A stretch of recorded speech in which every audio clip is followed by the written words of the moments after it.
bonsoir à tous et à toutes. Bienvenue sur Artop TV. C'est un plaisir de vous retrouver. Puis ce soir, j'ai un artiste qui est sensationnel. Il est auteur, compositeur, interprète. Richie.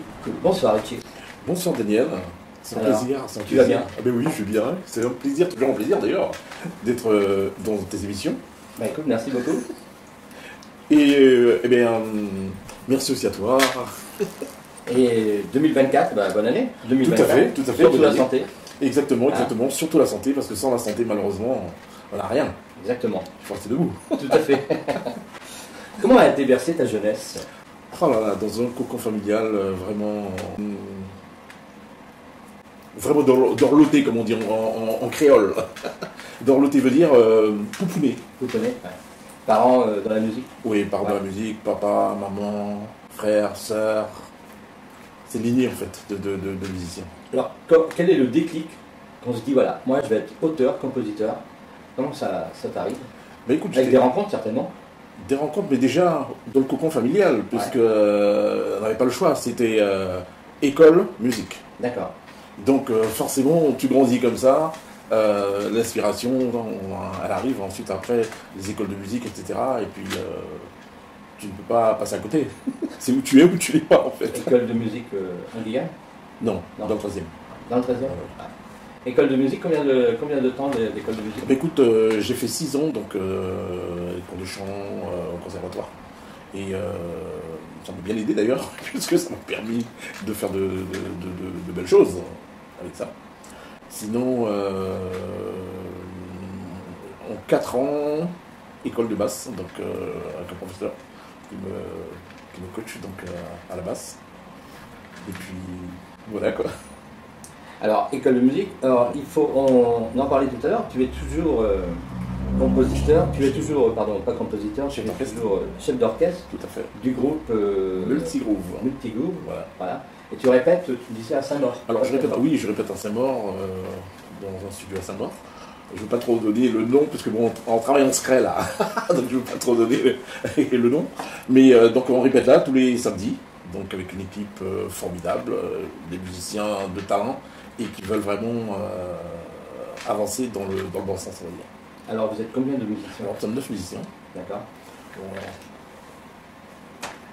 Alors quels ont été les premiers instruments de musique que tu as essayé ou appris? Alors mon premier instrument de musique, c'est un siak. Donc siak, en fait c'est un... Enfin mon père m'a dit, bon tu veux faire de la musique? D'accord, pas de problème. Il m'a donné un peigne afro, et avec une bouteille de Fanta, striée là, tu sais, des bouteilles. Et il m'a dit voilà, alors tu vas suivre le rythme, c'est... J'ai appris comme ça, pour avoir le poignet, le style, tu vois. On a commencé comme ça, il m'a dit voilà, tu fais déjà ça, pour avoir le poignet. Et puis ensuite il m'a acheté donc l'instrument même, pour pouvoir apprendre à jouer. Et une fois que j'ai eu ça, il m'a dit bon, c'est bien. Et il m'a dit qu'est-ce que tu veux faire comme instrument? Donc moi j'ai dit batterie, parce que mon frère était déjà à la basse. Donc j'ai dit batterie, et je me suis lancé donc dans la batterie. Ensuite, comme apparemment j'ai une belle voix, donc ma mère, comme elle était déjà donc, aussi chanteuse, elle m'a demandé donc, de venir faire les chœurs avec elle, et puis elle a vu que ma voix elle portait. Donc du coup, je me suis mis au chant, j'ai laissé la batterie, je me suis mis au chant. J'ai laissé la basse, j'ai laissé la batterie, je me suis mis au chant, et puis j'ai fait une carrière donc, au chant. Mais j'ai toujours gardé donc, la basse. Voilà. Alors tu as fait une carrière un peu en solo, mais j'ai vu également que sur les réseaux, tu étais avec Ashla. Vous aviez monté quelque chose en Alors Ashla c'est un frère en fait, parce que ça fait plus d'une trentaine d'années qu'on se connaît, il connaît ma famille, il connaît mon parcours, il connaît... et Ashla, ça fait 30 ans qu'on travaille ensemble, donc c'est pas un ami, c'est un frère. Ouais. Et on s'appelle comme ça, de toute façon c'est mon frère. Et avec lui, bon, on a fait plein de belles choses. Et on continue puisqu'il est dans le groupe avec nous. Et donc on travaille sur les albums, j'ai mon studio, il a son studio, les choses se font. Tu enregistres chez toi? Oui, j'enregistre chez moi. D'accord. Et ça coûte moins cher que d'aller en studio? Mais c'est mieux le studio, mais quand tu es équipé, tu peux pouvoir... Et puis c'est pas pareil, c'est pas la même chaleur aussi. Hein, ouais. Mais bon, on se complète et ça se passe super bien, depuis une trentaine d'années. Ah, plus d'une trentaine d'années. Plus d'une trentaine d'années. Qui c'est qui a écrit? Qui c'est qui est dans l'écriture? C'est les deux. Les deux? Oui, c'est les deux. Ashla, il fait... Donc, Ashla, quand il a une inspiration, donc, il fait sa partie, il me l'envoie, Moi je fais la mienne, je lui renvoie. Ou sinon je me déplace, ou il se déplace, et puis et c'est comme ça qu'on travaille. D'accord. Quand vous travaillez, donc il y en a un qui écrit, l'autre qui fait la musique, et après vous retravaillez ensemble pour accorder les... Eh bien, Achat, il peut par exemple faire le début du texte, et puis moi je peux faire la fin du texte. D'accord. Ou sinon lui il fait la partie lead, moi je fais la partie les chœurs.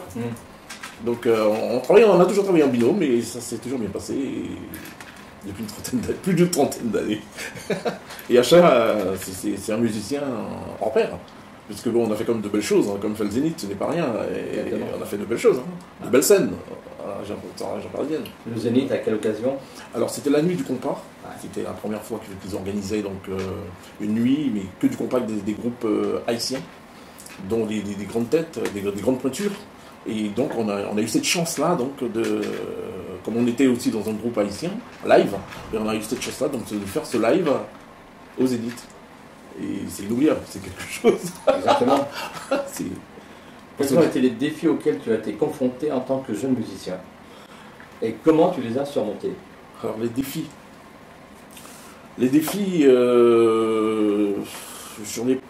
j'en ai pas eu hein, de défis. Hein.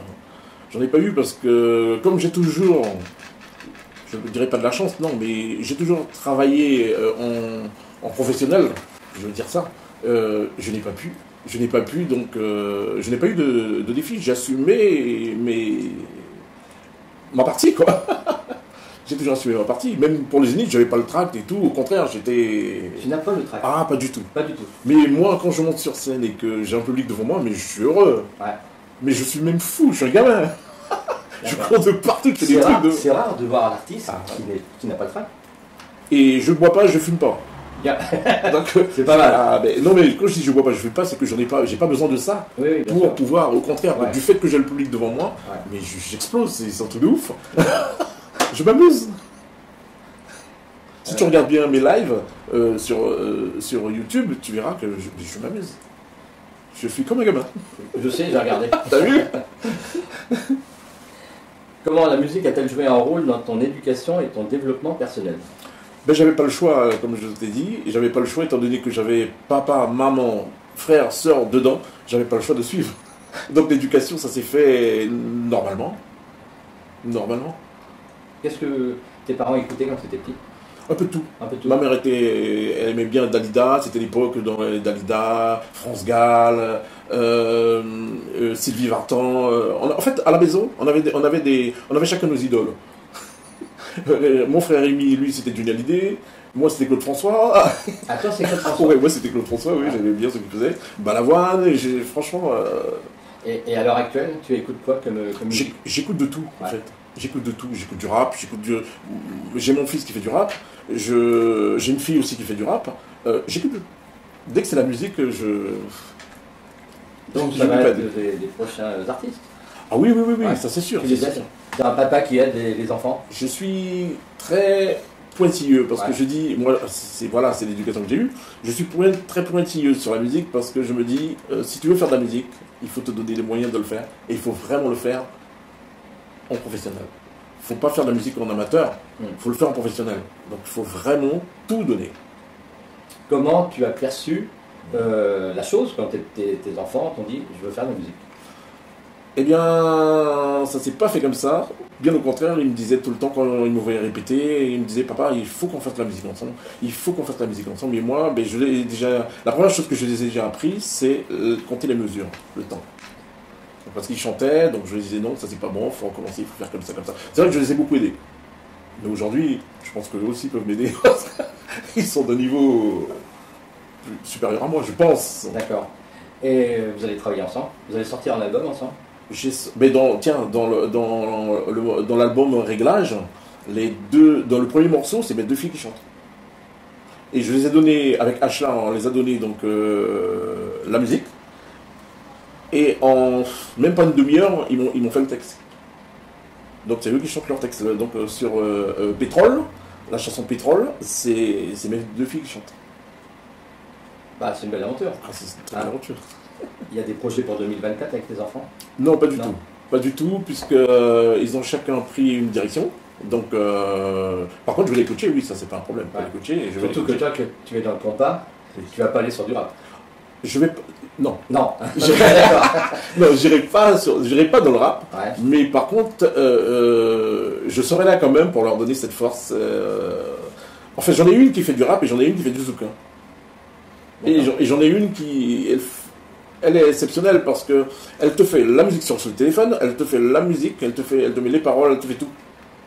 Je sais pas comment elle fait, mais elle arrive à te faire une chanson alors, dans le train, comme ça, par exemple, elle va travailler et elle a une inspiration, tout de suite, elle te fait une chanson. On a parlé de toi et de tes enfants, oui. Mais comment tes parents et ton entourage vont-ils réagir lorsque tu as exprimé ta passion pour la musique?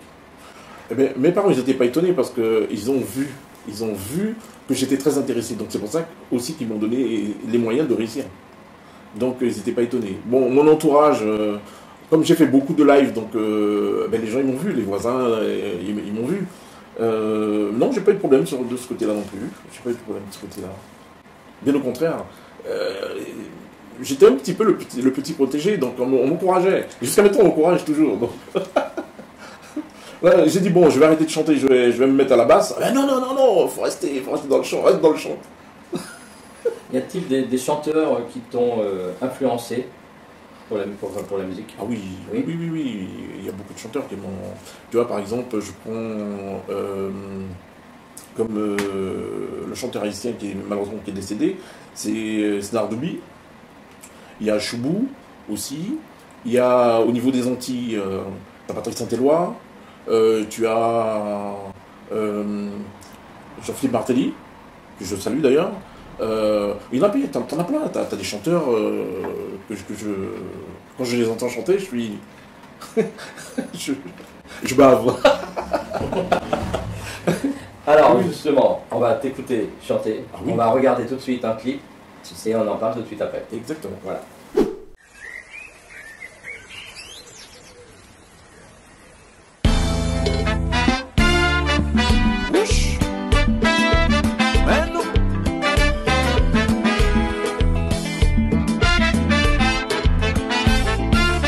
Allô Hubert.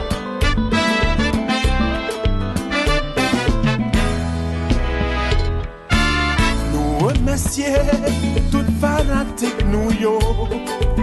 C'est grâce à yo nous là qu'a existé. Pour la famille aussi nous dit merci. Parce que nous faisons en pile l'abnégation. Musique là c'est passion. Et c'est pour ça qu'il fait... Alors, toujours sur Artop TV, nous sommes en studio avec Richie. On a écouté Jazla. Oui, on a regardé. Parle-nous un peu. Bon, justement, c'est avec Ashla. Avec Ashla, mon binôme. Eh bien oui.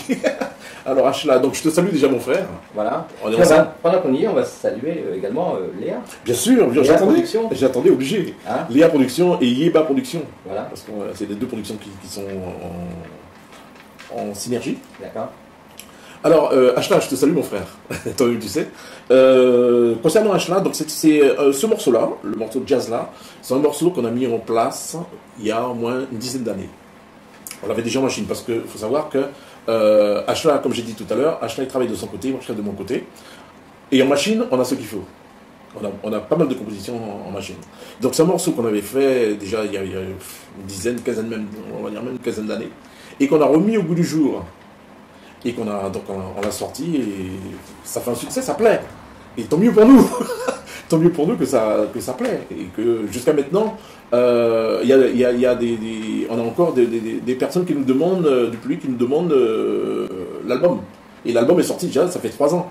On va dire 3 ans, là on attaque, au mois de mai ça va faire 4 ans que l'album est sorti. Et l'album plaît, donc tant mieux. Ça veut dire qu'on a bien travaillé. Eh ben écoute, c'est super. De toute façon, quand on sort un album, le principal, c'est surtout que ça plaise au public. Oui. Oui, j'avais un truc, mais là, la question, je te l'ai pratiquement déjà posée. Bon, là, j'avais une question. As-tu participé à des groupes musicaux? Bah oui, puisque tu fais de la répétition. Je fais du live, en fait. En fait, j'ai toujours fait du live. Ouais. C'est pour ça que je suis à l'aise. T'adores faire du live? Ah oui. Mais c'est mieux le live, parce que le live, ça te permet déjà de voir ton niveau. Ouais. Le live, ça te permet de voir ton niveau déjà. Ensuite, travailler, donc faire du live avec, comme là, 9-10 musiciens, mais tu te régales. Tu te régales d'entendre chaque musicien apporter un feeling dans un morceau, mais c'est énorme. C'est que du bonheur. C'est que du bonheur. Voilà. Et c'est là que tu vois le talent d'un guitariste, d'un bassiste, d'un batteur, en fait de tout, de l'ensemble, quoi, en fait. Alors comme tu fais du live, Oui. peux-tu nous parler d'une expérience mémorable que tu as vécue pendant ce live, en live? Alors, les expériences, il y en a tellement. Alors lequel? J'ai joué avec de grands musiciens haïtiens. J'ai joué avec Dieudonné Larose, à l'espace Chevreul avec le groupe Feeling Band avec Ashla aussi. Faut pas oublier Omer Tipapi. Lui aussi pareil, c'est des Simon, tout ça c'est des musiciens Féfé, tout ça c'est des musiciens confirmés qu'on a joué ensemble. Théo Martelly aussi pareil, c'est un grand monsieur. Je te salue mon ami. Donc il y en a tellement d'expériences que je sais même pas comment, quoi te dire, parce que sur chaque scène... une mauvaise expérience. J'en ai pas eu. T'en as pas eu? Je te jure, j'en ai pas eu. Ouais. Pourquoi? Parce que chaque live, je m'amuse. Donc je n'ai pas eu de... Non. Je sais, quand tu fais du live, par exemple, tu as... Tiens, on va prendre un soliste qui part sur un solo. Tu sens qu'il a la limite de rater son solo. Mais toi, ton rôle, c'est que tu rentres dans une ambiance. Donc tu ramènes tout le monde avec toi. Et c'est pour ça que je dis que je n'ai pas la grosse tête, je ne veux pas qu'on me prenne. Les gens qui me connaissent, ils savent très bien comment je suis très... Voilà. Mais je dis toujours que je m'amuse parce que j'écoute tout le monde. J'écoute tout le monde. Et puis on peut démarrer un morceau sur un feeling, et au milieu du morceau, partir sur autre chose. Donc c'est que du bonheur. C'est que du bonheur. Et je m'amuse. Je suis ça, la chair de poule. Je m'amuse. On m'appelle pour un live, mais voilà quoi. Alors justement, des lives de prévus pour 2024, pour cette nouvelle année? Écoute, il y a beaucoup de choses de prévues, mais pour l'instant, je travaille avec mon groupe parce que je veux que quand Multigroove va sortir, je veux qu'on parle de Multigroove. Donc là, on est en travail. Alors justement, parlons de Multigroove. Oui. Vous êtes 9, tu m'as dit? On est 9. On est 9. Vous travaillez depuis combien d'années ensemble? Oula, c'est pareil, tu vois, c'est des musiciens. C'est des musiciens qu'on se connaît depuis X temps. Donc, tu sais, quand c'est comme ça, le musicien, tu as juste à le regarder, il te regarde, on sait déjà qu'est-ce qu'on va faire. On a tellement de complicité que...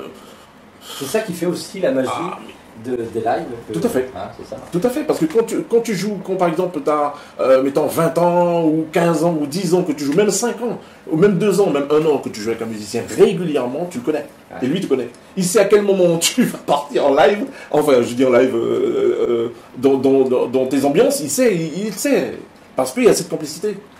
Donc... C'est pas facile d'avoir une complicité avec tous les musiciens. T'es obligé. Ouais, quand tu fais du live, t'es obligé. C'est pas évident. C'est pas évident. C'est pas évident, quoi. C'est pas évident. Ouais. Mais moi, j'arrive à le... Déjà, quand on commence à travailler ensemble, il faut déjà se connaître, s'apprendre à travailler. C'est pas évident. C'est pas évident, oui, c'est pas évident. Mais si tu veux, moi, comme je dis à tous mes musiciens, ils peuvent le confirmer, Richie, c'est la première note qui l'intéresse. Tu veux jouer avec moi, il n'y a pas de problème, on joue ensemble, mais c'est la première note qui m'intéresse. Donc, quand tu vas plaquer ton accord, je vais le ressentir ou je ne vais pas le ressentir. Et je te le dirai, de toute façon. C'est comme ça a toujours été comme ça. Quelques embulades de temps en temps? Ah bon, ça, il y a eu. Ça arrive. Tu sais, c'est pas facile de gérer 10 musiciens. Hein. Bon, par contre, dans Multigroove, non. On essaye on essaie de calmer un peu, mais c'est pas facile. La musique, c'est pas facile. Hein. Bien sûr, c'est pas facile. C'est pas facile. Hein. Parce qu'on a chacun nos humeurs, et puis peut-être l'autre, il a un problème personnel que personne ne sait, et malheureusement, tu lui dis, ta note, elle est pas juste, mais juste ça, il le prend mal, et puis ça peut partir vite fait. Ça peut partir en live. Ben oui. C'est vrai. Donc, c'est vrai que c'est pas facile. Mais quand tu es un leader et que tu ramènes tout le monde avec toi, et que les musiciens, ils ont confiance en toi, ben c'est plus simple et c'est plus facile. Et le leader, c'est toi. Malheureusement. Voilà. Pourquoi malheureusement? Heureusement. Et pourtant, je suis pas dictateur. Hein. Je suis cool avec tout le monde. Comme je dis, on est là, on est une famille musicien. Donc, chaque personne doit apporter sa pierre à l'édifice. Donc, moi, j'écoute personne. Je suis pas fermé. J'écoute tout le monde et on travaille ensemble. Parlons de Léa Production. Tu travailles avec Léa. Alors déjà, comment s'est passée votre rencontre? tous les deux. Léa, le début était compliqué. Alors, j'explique. Alors, c'est un collègue qui m'a donné, cherchait. En fait, avec Ashla, quand on a sorti l'album, on a tapé à toutes les portes. On a tapé à toutes les portes pour présenter l'album. Malheureusement, on a pris des baffes. Bon. Ouais. Ça fait mal, ça. Ah, ça fait mal, parce que quand tu as travaillé durement sur ton album pour le présenter, et toi tu y crois en plus à ton produit, et on te ferme la porte au nez en te disant ouais, bof, ça ne fonctionnera pas, ouais, bon, ça c'est pas bien.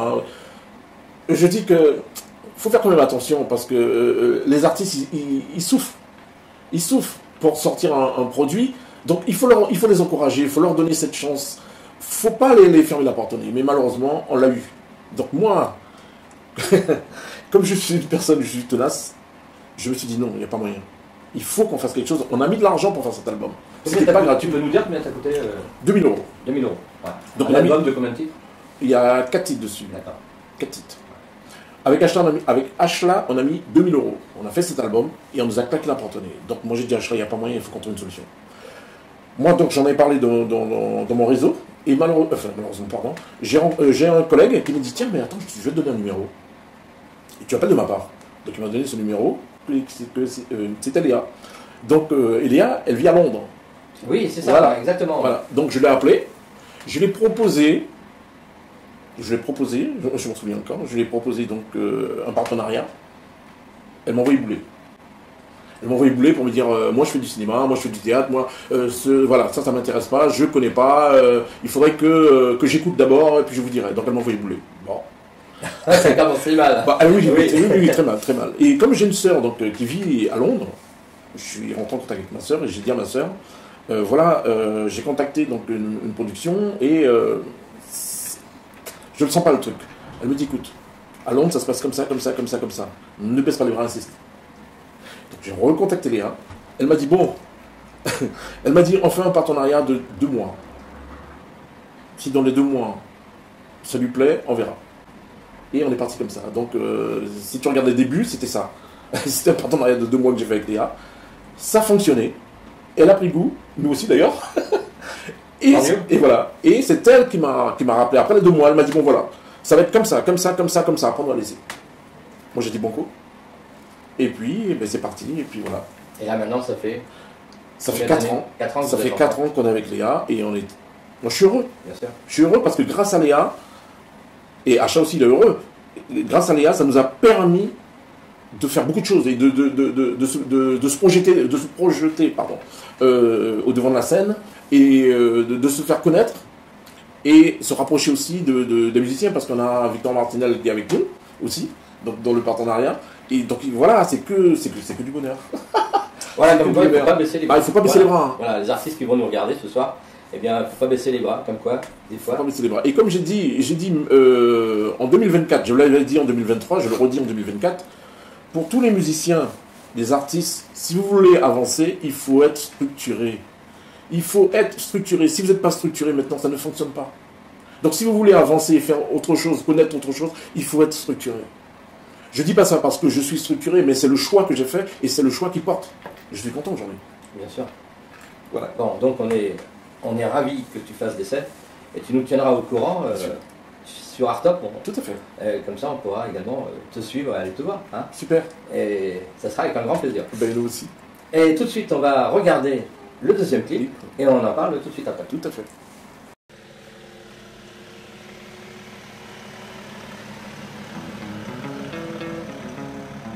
Fanatique yo, avancez sous jazz là, attendez. Avancez sous jazz là. Léa Production, avancez sous jazz là. Bocaille, avancez sous jazz là. On allait. Marilyn. Bureau voyance là ouvert. Vite bon chansou.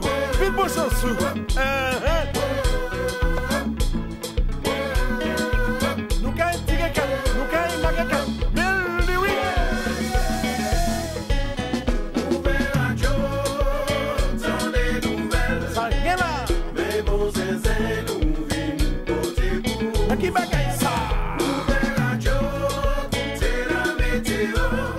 Voilà, on vient de regarder quel est ton signe. Oui, voilà, Kissignou. Kissignou, Voilà, c'est ça. Donc ça veut dire création, Alors, création Richie, Ashla et une participation. Donc, en fait, comment dire, Kissing You, c'est un morceau qui est parti d'un délire. D'accord. Donc, c'est parti d'un délire. On était en studio chez Nestor Azero. Et Ashla, sur l'album Réglage, il y a un morceau qui s'appelle Destin. Et sur ce morceau, Nestor Azero, il a pris 16 mesures de guitare. Et à partir de là, ça a donné Kissing You. Et c'est un morceau que tout le monde, tous les fans, bon, ils adorent, tout le monde adore ce morceau. Moi je suis content, je pense que Nestor aussi doit être content. Ashla aussi, parce que bon, c'est l'ensemble. Et ce morceau, tout le monde me le réclame tout le temps. Donc c'est pour ça que je n'ai pas encore sorti le nouveau morceau. Mais il est là, il est prêt. Simplement, comme il y a beaucoup de demandes de Kissing You, donc je laisse encore rouler Kissing You. Donc, as-tu des confidences exclusives à nous rapporter? Alors, des confidences exclusives, déjà celle-là, celle que je viens de donner, c'est que bon, l'album, le single de Richie, il va arriver, mais comme il y a beaucoup de demandes sur Kissing You, donc je laisse encore rouler Kissing You, puisqu'il y a beaucoup de demandes, et puis bientôt la surprise. D'accord. Une petite question d'actualité. Oui. On a une nouvelle ministre de la Culture. Oui. Sheila Dati. Oui. Et que penses-tu de la culture en général? Et que penses-tu de la nouvelle ministre de la Culture? Alors, moi je pense qu'elle va faire du bon boulot, parce que bon, c'est une personne, on l'a déjà vu à l'œuvre, qui sait travailler, qui travaille bien. Après, bon, faut attendre pour voir ce qu'elle va nous ramener, nous proposer. C'est pas facile la culture. C'est pas facile. Ouais. C'est pour ça que je dis ça. C'est comme la musique, hein. C'est pour ça que je dis ça. Mais c'est une personne qui travaille. Bon, faut reconnaître, c'est une personne qui travaille. En plus, c'est le maire. Je veux dire, bon, je ne vais pas rentrer trop dans les détails, mais bon, moi je pense qu'elle va nous ramener quelque chose de sérieux avec ses compétences, puisque c'est une personne qui travaille bien. Bon, Richie, c'était un plaisir de te retrouver sur Arttop TV.